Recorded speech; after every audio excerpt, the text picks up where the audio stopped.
Good morning, everyone. So, today's clinic is about refraction. I am Dr. Kamlesh. I will take your clinic on refraction. So, the objectives of this clinic is to know what is refraction, the types of refraction, what is subjective refraction, and what is objective refraction. So, these are the learning points for this clinic. So, what is refraction? Refraction is basically a determination of refractive status of the eye. So, patient comes to ophthalmopedy with diminution of distant vision or near vision. When you evaluate the patient, when you take visual acuity and check his near vision and distant vision, that time you come to know that patient may have some refractive error. Either he has myopia or hypermetropia or astigmatism. So to determine this exact refractive status of the eye and to prescribe glasses, we do refraction. It is of two types. First is objective refraction and second is subjective refraction. So what is subjective refraction? Subjective refraction is basically the subjective determination of the combination of spherical and cylindrical lenses necessary to provide best visual acuity to the patient with accommodation being relaxed. So subjective is basically a subject based, that is patient based. Here the patient will tell you whether he is able to see clearly after putting some particular cylindrical or spherical lens in front of his eye. So it is patient based, so it is subjective. Second is objective, which is not patient based. So it irrespective of patient's response, whether he is able to see clearly or not, you can determine the refractive power of the eye. So that is objective refraction. So the method for objective refraction is retinoscopy, and for subjective refraction it is determined by trial frame and with the help of Snellen's chart, trial frame and trial set. So what are the principles of refraction? First and foremost, accommodation should be at the relaxed state. There should not be any accommodation here, otherwise patient might give you false vision. Then we have to use maximum plus lens and minimum minus lens. Always a trial frame should be used before prescribing. Then we have to take into account vertex distance, especially for high prescription individuals where the refractive error is high. When then how will you ensure that accommodation is at relaxed? So here we'll use plus lens to fog. There is one method called fogging where plus lens is used. With the help of plus lens, the accommodation gets relaxed. Then we have to ensure image is located in front of retina. So patient looks straight into the Snellen's chart or any object or fixating object so that the image is located in front of retina. Then this causes image or visual acuity to become worse if eye attempts to accommodate. So accommodation is very important. Then the steps in subjective refraction are they first you have to start from autorefractive readings. So in OPD there is one machine called autorefractometer, and in some settings it is in addition with keratometry. So it is called as autorefractokeratometer. So on this machine, this is basically a screening tool for patient where the patient will sit in front of the machine, and when the eyes are scanned in the machine will give computerized machine will give you some readings, that is the approximate refractive error or refractive power of the eye. So once you get the approximate refractive power, which can be either uh, higher than the actual refractive power or lower than the actual refractive power of the eye, so this approximate refractive power then we have to refine with the help of trial frame and trial set, with the use of different cylindrical and spherical lenses. So once it is done, then we can give the final prescription to the patient. So the steps are basically we start from autorefractive results. Then we'll first we'll find the best vision sphere.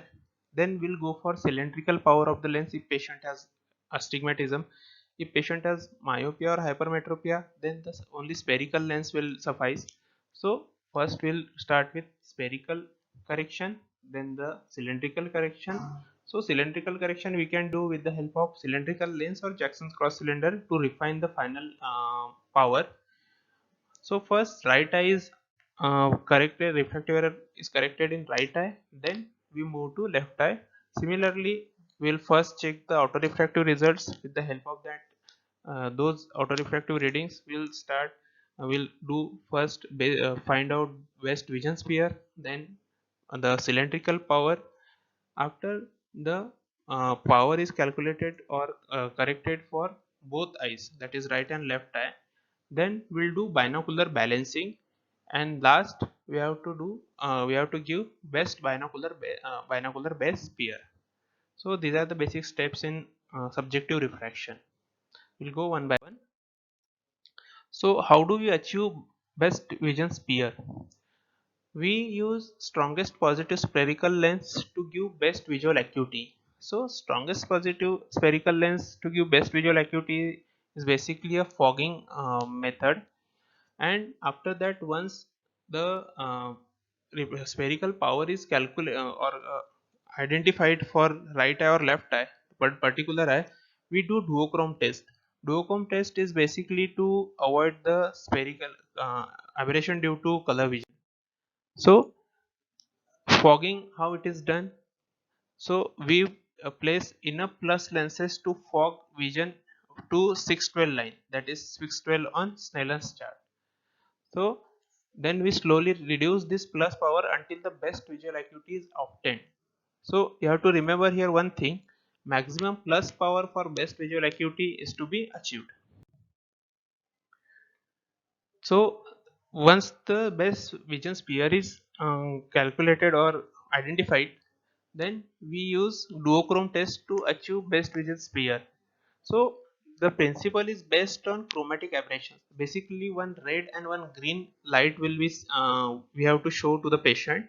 So and we have to ask what letters either in the red or green box he is able to see clearly. So it is based on the chromatic aberrations. Patient is asked, are letters in the red box darker or letters in the green box darker? So if green letters are darker, then we have to add plus lenses. We have to subsequently or consequently increase the power with plus 0.25 dioptric sphere, and if the red letters are clear, then we have to add minus 0.25 dioptric sphere. So this is basically to avoid overcorrection of the myopia, which can cause headache to the patient. So duochrome test is basically to avoid overcorrection of the spherical lens, and that is minus power lens. Then endpoint is obtained here when the letters on the red green chart appears equally dark, or when the patient is able to see clearly in red light. So reversal is when the reversal occurs, or the letters on the red green charts appear equally dark, then we consider it as a endpoint. Once the spherical and cylindrical power is done, calculated, then we go for binocular balancing. So first we have identified the spherical and cylindrical power for right eye and left eye separately. Now for both eyes, we have to do binocular balancing, because our vision is binocular vision. Patient will see at particular object with both eyes at the same time. So he has binocular vision. For that, the difference should not be there in both eyes refraction, otherwise patient will have diplopia or blurring of the vision. So to avoid this, we have to do binocular balancing. The technique is also called as equalizing. During the monocular refraction, the different state of relaxation of accommodation may occur, because one eye was under test while other was not, other was occluded. So the binocular balancing is performed to balance the accommodation between the two eyes. There are two methods for doing binocular balancing.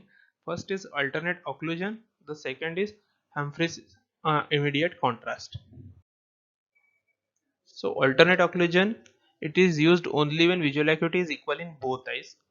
We have to fog both eyes with plus 0.75 dioptric sphere. Then we have to direct patient to view 3 lines above the best visual acuity. Suppose patient's vision is 6 6, then we'll ask patient to uh, look at 618 line. Then alternatively we have to occlude each eye for 0.5 second each, while asking patient which eye seems clearer or sharper. So in the better eye, where the patient is able to see clearer or sharper image, we have to add 0.25 dioptric sphere to the better eye. So this have to repeat this third and fourth steps, we have to repeat until both eyes vision is equalized. So then after that we have to slowly reduce fog until the best visual acuity is reached from 0.75 to 0.25. Subsequently we have to reduce the fogging. So this is alternate occlusion. Third is Humphrey's immediate contrast. Here it is used when visual acuity is equal or unequal in both eyes. The first one was used where when the visual acuity was equal in both eyes. Here it doesn't matter if visual acuity is equal or unequal in both eyes. So first we have to occlude left eye with 0.75 dioptric sphere. Then we'll direct patient to view right eye's best visual acuity line. Then we have to perform best visual sphere in right eye. After that we'll add 0.25 dioptric sphere in right eye, and we'll ask patient visual acuity same or better, and depending on that we'll add 0.25 dioptric sphere. If visual acuity is worse, then we have to remove plus 0.25 until we achieve maximum plus minus lens, minimum minus lens. So again we have to repeat this first, second and third process to test left eye. So once the binocular balancing is done, after that we have to do binocular base sphere. So binocular base vision sphere is basically after binocular balancing, spherical lenses are added in front of two eyes at the same time to determine binocular base sphere. The most plus and least minus lens that would not reduce visual acuity would be the endpoint of this test. The strongest positive spherical lens to give is given to given the best visual acuity. Then direct patient to view best both eyes visual acuity, that is OU visual acuity. Then add 0.25 dioptric sphere. If visual acuity is same, then we'll add 0.25 dioptric sphere.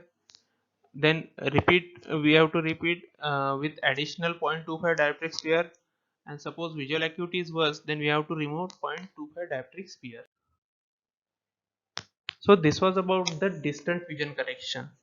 Now what if patient says he is not able to see the for near vision or near objects, like he is able to see the distant objects clearly, but he can't read newspaper, or he can't use a mobile, he can't read books. So in this case, the patient, we have to ask the age of the patient. Suppose patient's age is above 40, then patient may have presbyopia. So after 40 years of age, presbyopia will start. Basically presbyopia is a uh, error of accommodation. So it is a refractive error due to loss of accommodation, which is age related. So after 40, patient's accommodation will diminish or decrease, so that will cause difficulty to see the near objects clearly. So these patients require near addition for their reading. So near addition is given with the help of plus spherical lens, that is convex spherical lens.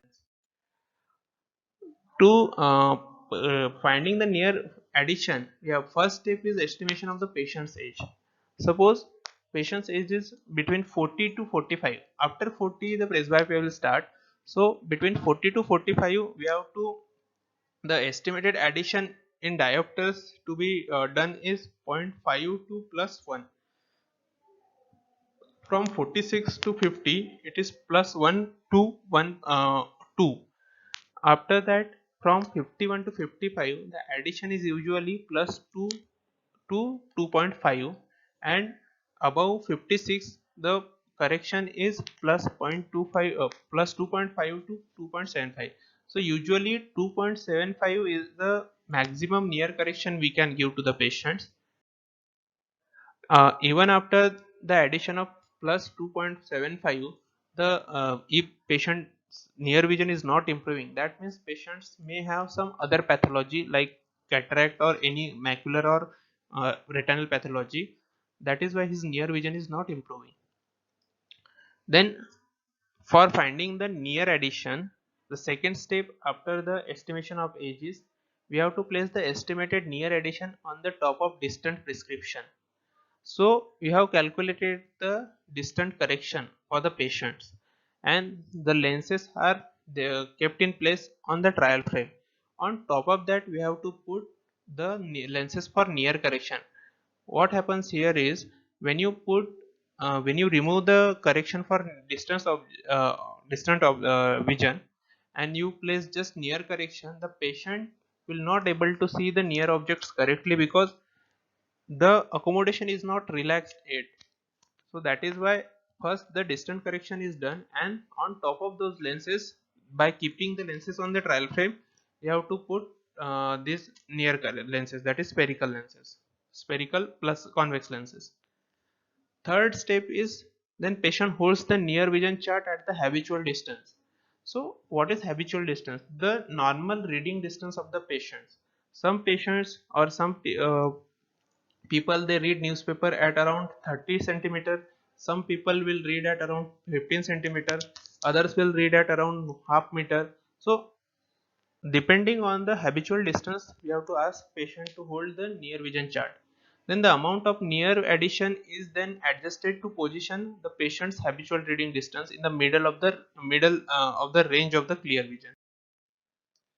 So once you have given the distant and near uh, correction for refractive error, you have to prescribe those glasses or lenses for the patient. So there are two different types of instruments which are used for refraction. The first is trial lens set and second is trial frame. So in the first image you can see the trial lens set. So here in trial lenses there are convex and concave lenses, both spherical and cylindrical. So to make it easy for identification, so the plus lenses are black lenses, they are colored in black, and the minus lenses they are colored in red. So that minus lenses means concave lenses, they are colored in red, and the plus lenses, these are concave lenses, these are colored in black. Then they have both cylindrical lenses and spherical lenses. The central lenses are spherical cylindrical lenses which have definite axis, and the uh, these lenses are spherical lenses which do not have specific axis. The second image shows the trial frame. So the trial frame, it is very important for refraction. The trial frame, it is nothing but a spectacle without a lenses.